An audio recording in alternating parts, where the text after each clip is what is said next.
different from those who made the laws was considered disposable, such as slaves, women, poor people, etc. Today, the right has evolved on a basis quite different from the original ones.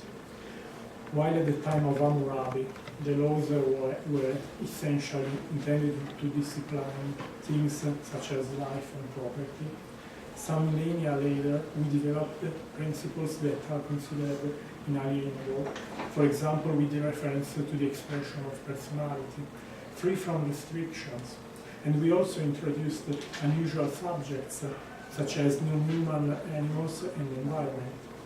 I believe that in this we are committing at least one fundamental mistake, supporting the idea, wrong by definition, that right is anthropocentric, or even worse, legislator-centric.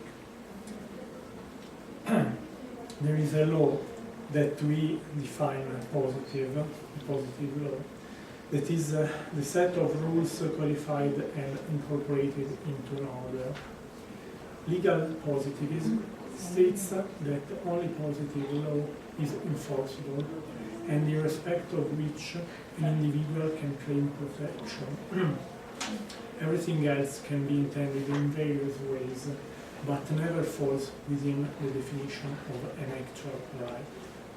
This perspective is historically opposed to that of the natural law, which stated the existence of innate principles, of which the legislation would represent a mere formal transposition.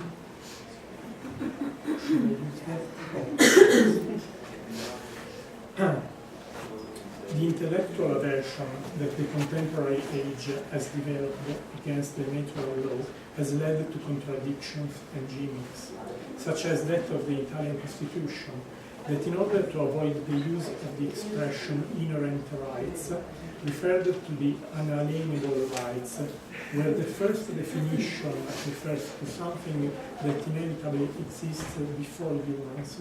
The second, in the name of understatement, simply refers to something that, pre-existing or not, cannot be denied, removed, disposed, or alienated. But why can it not be alienated if it is not an innate principle? If everything is a source of the will of the legislature, who is a citizen of its time and its socio-cultural context, why should we consider something intangible? Stating that there are no absolute and innate principles, of which laws are mere transpositions, contradicts the daily observation. Anyone, even without studying the law, feels deprived when they suffer what they consider injustice. Anyone considers themselves injured if, without having done anything to others, are beaten, killed, deprived of liberty, etc. It doesn't happen because there are laws, and people know that they have been violated, but because those expectations are innate and prejudicial.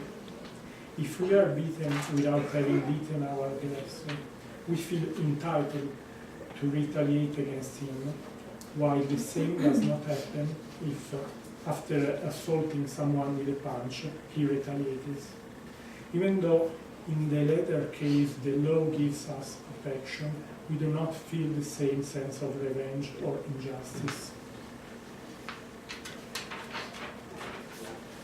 Most of the speculations around the right, like many others in the field of moral philosophy, in my opinion, are unnecessary technicalities that complicate and empty of meaning the real issues, revealing sterile academic dissertations not usable in practice, nor to produce better rules.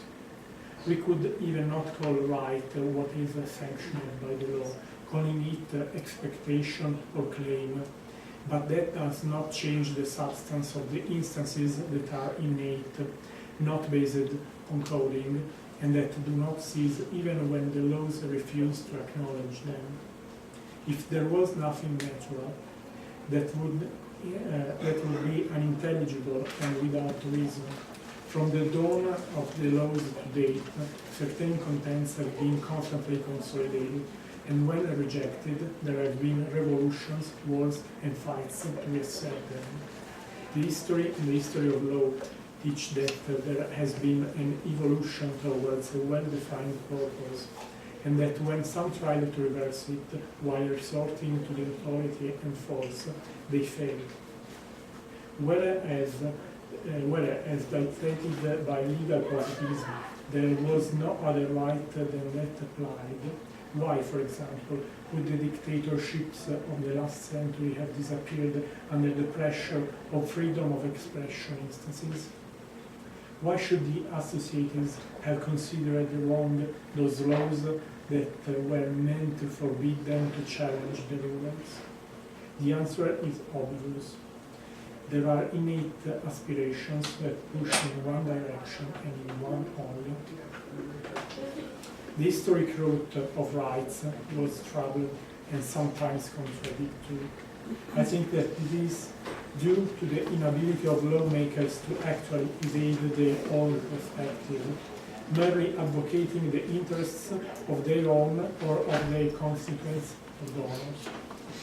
For this reason, laws recognize only those whose rights advocates take sufficient socio-political economic power, representing an eternal tracking and balancing of interests, which in a democracy should be hypothetically represented in equal measure, but which are usually unbalanced in advance.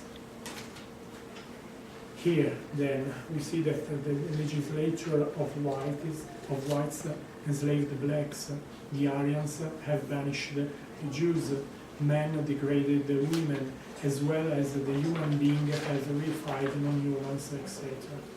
For practical reasons, as well as philosophical, the only possible conclusion is that if there are rights, then they must be up to all that is, or they cannot be recognized to anything. Of course, we are not talking of civil law, which mostly comes from balancing of conflicting interests, and can only be of a conventional nature, unlike the criminal law, which is based on the innate moral conceptions. In short, I think that if about civil law the assumption of legal positivism is widely shareable, that is not possible when it comes to criminal law. Given that we are discussing the idea of defining the limits of the interference with others in relation to the fundamental aspects of existence, it is hard to consider the possible application of different criteria with regard to different things, as it is not fair to terminate the life of a human being. It cannot be fair to terminate that of a non-human, a plant, or to interrupt the flow of a river. Or at least we should find a principle, not arbitrary, and let me underline, not arbitrary, that justifies such discrimination. All those law scholars who are not familiar with the animal rights theory may of course consider it illogical even to think about subjects of law different from humans. It is understood that in my theory animal rights are not the finishing but the starting line. Human animals, non-humans, plants, minerals, we are all united by a common origin, and the elements that constitute us are in constant transformation from one state to another. What yesterday was gas in the air or mineral in the ground, tomorrow will be part of an animal body, and so on. But if I recognize the right to exist in an animal body, how can I deny it to the mineral or vegetable which in turn allowed it to exist? While today biocentrism is considered the most advanced and comprehensive theory, I also disagree with it for some reasons. In first place, the definition of what is life is a convention, also subject to criticism and different theories, for example about the virus. Second, not knowing the phenomenon which enables what we consider living to become, what we consider not living to become a living entity, is not a priori possible to say that an act on the first does not afflict the second, for example, preventing it to come to existence. Third, everything that human science describes as life can continue to carry out its biological functions only through the use and interaction with what is not live. All the above cell theories are simply trying to extend the rights without actually giving up the subjective perspective.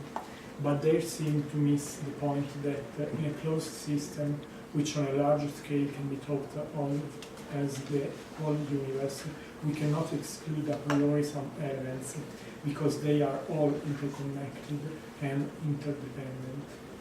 In philosophical terms, an attempt was made to limit, or as in the minds of many to extend, the ownership rights on the basis of the intellects, the ability to speak, to discernment, to feel pain, to carry out a process vital, but these should be not assumed to discriminate between those who can and who cannot have rights, but if anything, just as useful parameters to determine what rights should be recognized and to whom. Who owns an intellect that makes him capable of complex thoughts will, for example, use the right to express those thoughts, as well as who has the ability to speak, who can suffer if has not the right to receive suffering, those who live not to be killed, those who exist to continue to do so undisturbed, etc. Different people, different characteristics, different means different rights, of course. I can even say that when we discuss about some human behaviors, we use misleading concepts. We can call a racist anyone who is against the people of different colors or from different parts of the world, as well as we can call speciesists those who eat animals.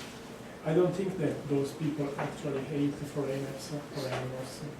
I rather think that they are just selfish and that they prefer to be in charge or are trying to protect themselves from those they consider a menace or simply satisfy their taste.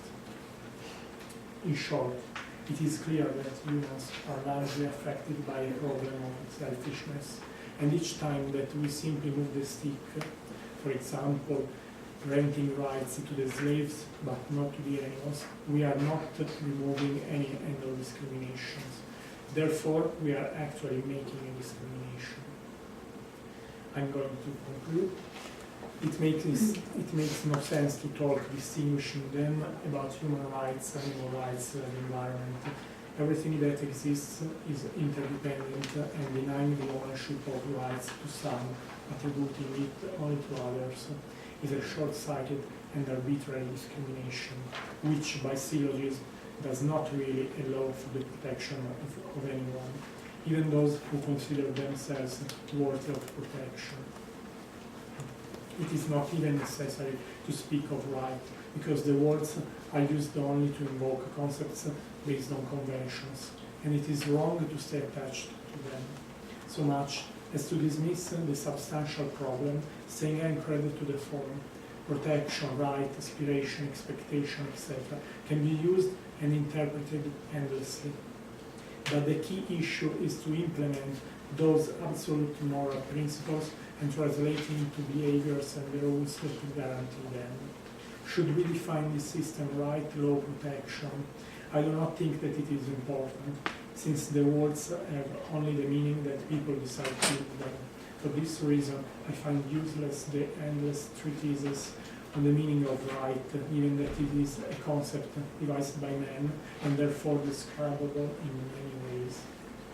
By contrast, the moral right is something that must pre-exist to definitions and interpretations. Otherwise, it would be mere will of peoples or individuals. It doesn't matter.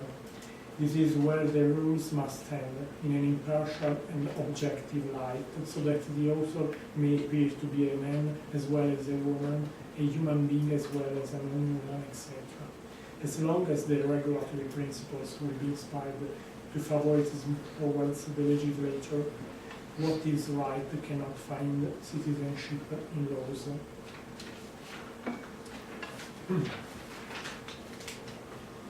Once we have understood and stated the principles to define and describe in them all that exists, as in physics, the right can be considered perfect, that is, appropriate to govern any relationship properly. To exit from the subjective perspective, Eusebism promotes the adoption of 5 basic principles which characterize the moral theory and that are therefore transferable to right. First, respect for what is other than itself. Second, opportunity. That means the repetibility by an undistinguished number of subjects of an action. If I can do that, then anyone can do that. Third, the balance. That means that the interests involved must receive mutual satisfaction. Fourth, circularity. First law of thermodynamics, nothing is created, nothing is lost, everything counts. Fifth, non-interference, not to interfere with the existence, evolution, or the survival of what is other than itself. In concrete terms, the unification of rights can take place through a reformulation of the rules designed to punish all human conduct detrimental not only directly to other humans, and giving up the notion that those who make the laws can arbitrarily dispose of everything else. The scope of such a change is so radical that today it is hard to imagine that practical application, and it is clear that it will require a long transition for the social values to evolve to such an extent as to be fully applicable to such a regulatory system. However, we should not be discouraged by the complexity and length of time that will be needed to fully realize the change. On the contrary, it is necessary to focus on the importance of beginning it. It is my opinion that even if we focus on human rights, agreeing that the distinctions we have made are confusing, then from a moral point of view, it should be clear that there is not anything like racism, sexism, speciesism, etc. Those are just symptoms of the innate human aptitude to prevail over others. Once we have this simple fact clear, then we are free to proceed to the next step, to fight against any and all discriminations.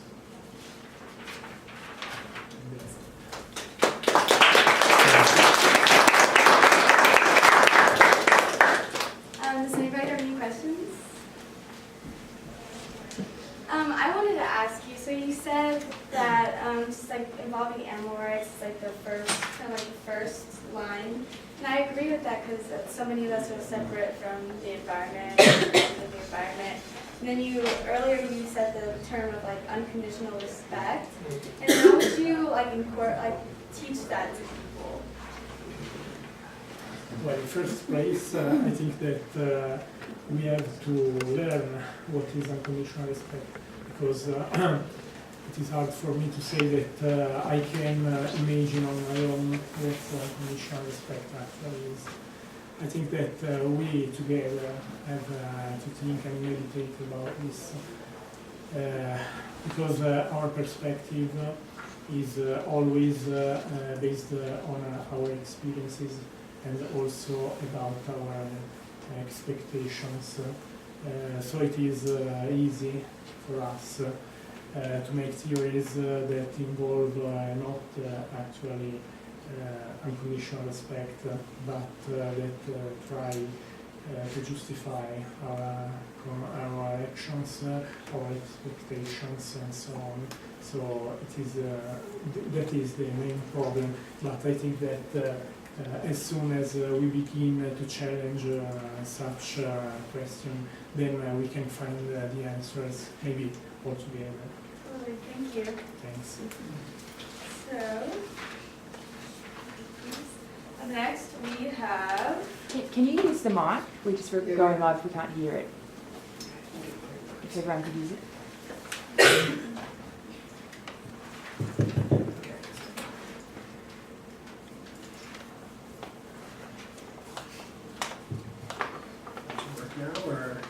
Still, can you go any louder?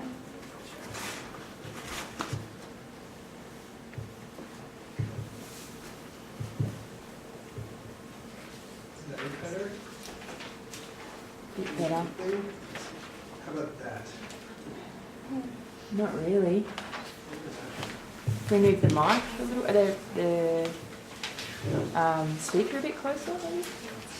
I think that's what we could do, move the speaker. Yeah, it's so. Because the speaker is. Is that the speakers there? We can't move them any closer? Okay. Maybe from behind it. Do you need help?